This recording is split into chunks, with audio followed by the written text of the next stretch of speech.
大家好啊！我咧推出咗個免費嘅 YouTube TradingView 課程，咁大家可以咧去下面嘅連結咧睇一睇翻呢10堂 TradingView 嘅指標課程，可以幫到你哋用一啲指標去觀察到底點入市。同一時間咧，我亦都會有一啲限時嘅免費 Zoom 線上分享會嘅，亦都有一啲線上嘅財技課程啦，歡迎大家可以報名。如果你有咩問題嘅話咧，記得 WhatsApp 我哋。Money Hero 獨家開戶相。Hello， 大家，我係大師兄啊。好啦，今次我哋一齊睇騰訊啊。OK， 嗱，基本上咧，騰訊依段準備咧就出業績㗎啦。咁基本上咧，騰訊咁多年嘅業績咧都冇乜令我哋失望嘅喎。但係問題咧就係股價咧不斷咁創緊新低。到底幾時我哋可以直播咧？到底我哋預期佢跌到咩位咧？今次又同大家講一講咧，我哋騰訊嘅分析啊。大家記得睇呢段片之前 subscribe 我 channel，like 呢條片啦。有咩問題嘅可以喺下面留言。最好撳埋我鐘仔啊！好，事不宜遲啦。如果咧以業績去睇嘅話咧，咁基本上咧就冇乜股票咧可以比得起騰訊嘅。點解咁講咧 ？OK， 只要咧我哋喺 A Stock 咧打開呢一個騰訊嘅資訊啦、公司資料啦，如果咧你大家有睇過近呢幾年嘅業績嘅話咧，基本上咧係非常之誇張嘅騰訊。咁當然啦，比起之前全盛時期嘅話咧，2021年咧都仲係有啲落差。但係你見到咧近呢段時間咧，佢個增長咧講緊都係雙位數字。一隻咁大嘅股票咧，雙位數字嘅盈利增長係好難嘅。同一時間咧，仲可以保持公司現金流咁好嘅情況咧，其實係比較少嘅。因為咧，如果你對比翻9988公司嘅現金流咧，你就會發現咧，騰訊嘅現金流咧係真係非常之穩健嘅。係啦，咁大家睇到咧，即係你見到中期業績佢現金流咧都跌得幾犀利下嘅。對比翻咧110嘅話咧，其實騰訊咧嗰個現金流咧都係更加穩定嘅。OK， 因為小米嘅現金流呢段時間都係跌嘅，雖然佢都係正數得好誇張啦，但係都係跌嘅。OK， 盈利嚟講咧亦都唔錯啦。OK， 不過咧所有嘅科技股基本上咧都係向下跌緊嘅。OK， 嗱，市場上面吹緊咩風咧？好簡單嘅啫。大家見到啦 ，OK， 又無論係阿里巴巴又好，小米又好，騰訊又好啦 ，AI 咧係佢所有公司嘅投資領域嚟嘅。OK， 無論邊間公司科技股票都好啦，基本上咧都係向 AI 領域進發㗎啦。係啦，好似阿里巴巴同埋騰訊咁啦，都係 focus on 咧研發 AI 啦，同埋投資 AI 相關嘅業務啦。同一時間咧，佢哋做啲咩咧？就係將 AI 咧融合佢喺佢哋原本嘅生意度。你見到啦，佢例如 AI 為例啦，佢哋都係用緊廣告嘅 AI 啦。OK， 咁當然啦，實際上收入係有增長嘅。OK， 不過同 AI 有冇關係咧？其實大家都唔知嘅。不過咧，佢哋不斷咁樣 AI 咧咁嘅投資嘅話咧，其實你會見到咧，佢哋都係有投資嘅壓力嚟嘅，包括咧 AI 請人啦，包括咧所有嘅研發 AI 嘅成本，你需要人手啦，同埋大量嘅數據去支持。好啦，咁咧你見到啦，市場上面咧知道咧好多嘅公司咧都係有投入 AI 嘅研發嘅，包括咗咩咧？包括咗你見到嘅騰訊啦、1810啦。OK， 包括咗我哋阿里巴巴啦，全部都有 AI 嘅研發嘅。OK， 但係咧相對而言咧，我哋嘅 AI 研發咧，暫時咧都仲未可以推到市面上嘅。直接啲講咧，暫時而家市場上面大部分升嘅股票咧，其實都同 AI 咧冇太多直接關係嘅。大部分升嘅咧都仲係以升得最好都係以晶片股啦 ，OK， 同埋咧 provide 一啲同晶片股有相關 product 嘅股票有關嘅 ，OK， 包括光刻機啦 ，ASML 啦 ，OK，TSM 啦 ，OK， 研發呢個芯片啦。好啦，同埋你見到咧，哪怕係 Google 升都好啦，其實佢咧都係直接投資 ChatGPT 嘅對手嘅。OK， 係啦 ，OpenAI 嘅對手嘅，係啦，咁就比較簡單直接。咁基本上咧，佢哋咧好多咧，其實呢一刻咧，去到市場上面，大部分最強升嗰啲咧，都唔係直接係應用 AI 嘅。好啦，咁打個比方啊，你見到 Tesla 咧就相對咧，其實係直接將 AI 咧放落去佢哋嘅業務上面嘅。例如喺人工智能上面最簡單嘅領域就係自動駕駛啦。OK， 咁其實咧，即係市場上面咧，好多時候咧，啲錢咧都係湧入同 AI 應用冇乜關係嘅股票入面嘅，包括電力股啦，包括 AI 嘅芯片股啦。OK， 咁特別係港股咧，大部分嘅股票啦，700啦 ，OK， 都係同芯片冇乜關係嘅。嗱，相對嚟講強啲嘅咧，就有981。好啦，嗱，簡單咧嘅市場嘅理論咧就講咗啦。實際上咧，我哋要睇嘅咧就係一樣嘢啫，就係資金啦。一個咧係同學仔成 send 俾我攞嚟做例子嘅，咁問我點睇？佢話巴菲特沽 Q 晒，咁你點睇？2024年沽嘅巴菲特，7月沽嘅，7月沽完幾日傳動，係咪變到好強啊？強嘅股票我哋要點啊？要買咯，跌翻落嚟係咪跌到落去68二天線？我哋又可以喺邊度買啊？我哋可以喺82天線買，或者彈翻去60天線嗰度買。當時巴菲特咪沽完，係咪跌咗？升翻上去呢度係咪全部？係咪升翻上嚟好強勢？落翻60天線做乜？做翻呢度一拜30幾蚊，又升上去50幾。O.K. 啦，唔關事，完全唔關事㗎。同阿巴菲特沽唔沽係唔關事嘅。3個 step 選股、分析股票同埋部署買入嘅，點解呢3個 step 嘅啫？我哋大眾勢策略嘅選股重點得幾個啫？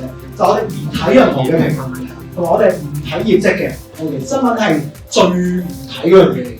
係啦，我哋睇佢兩樣嘢啫，強唔強勢同埋值唔值博，有冇機會向上升嘅啫。淨係睇呢幾樣嘢得㗎。到底有冇資金買翻騰訊咧？嗱，我哋由981對比翻騰訊咧，你就明白咧，其實咧市場上面嘅資金咧，相對嚟講咧，就係抌落去呢一類嘅芯片股，多過咧市場上面而一刻咧之前我哋中意嘅一啲科技股啦。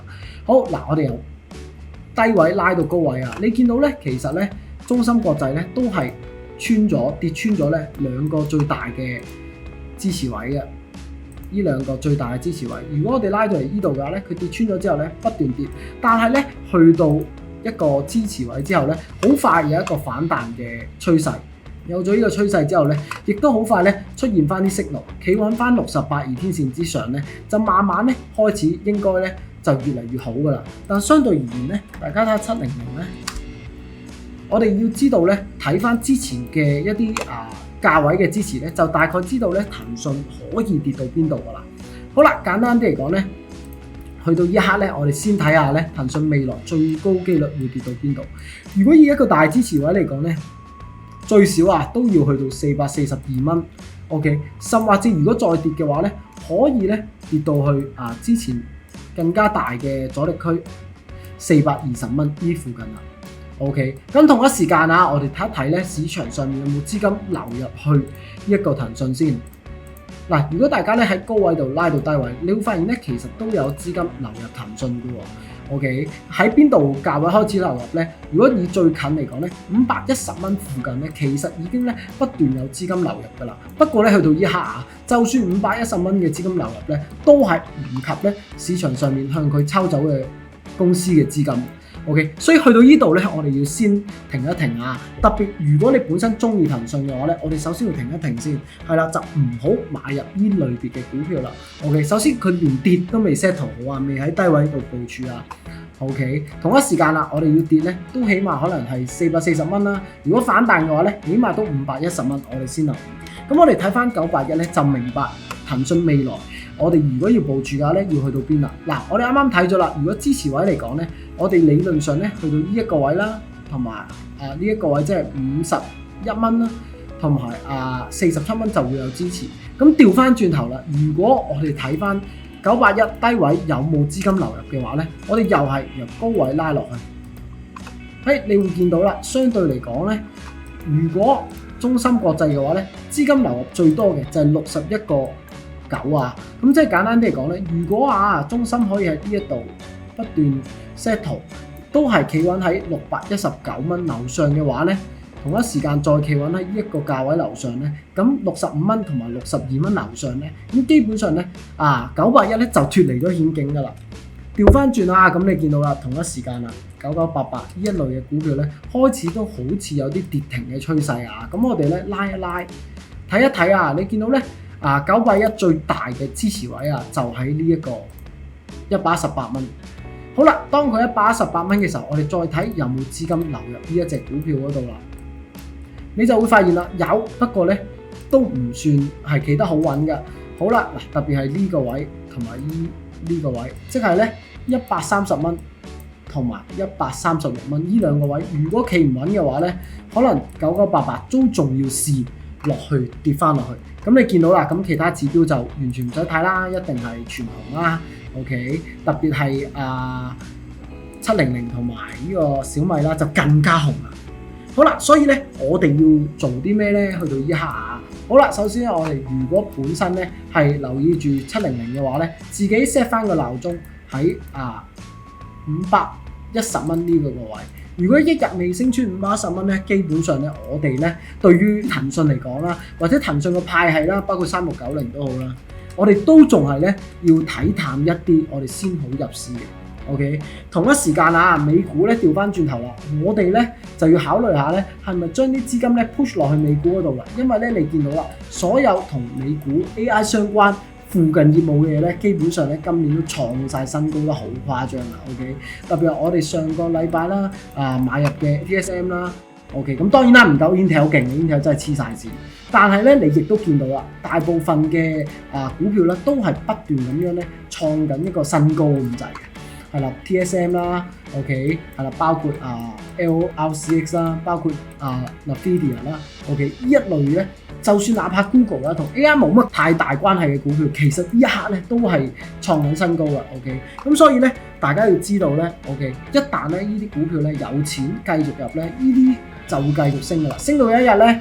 係啦，開始市場上面咧有啲頂唔順咧，先要回調嘅。嗱，其實咧好多指標都講緊咧辣招回調㗎啦。不過去到依刻咧，大家咧就點都要玩一玩呢個擊鼓傳花嘅遊戲㗎啦。就係咧隻股價不斷咁升，我哋唔知道升到邊一刻咧，嗰個市場會突然間咧對 AI 有少少降溫嘅。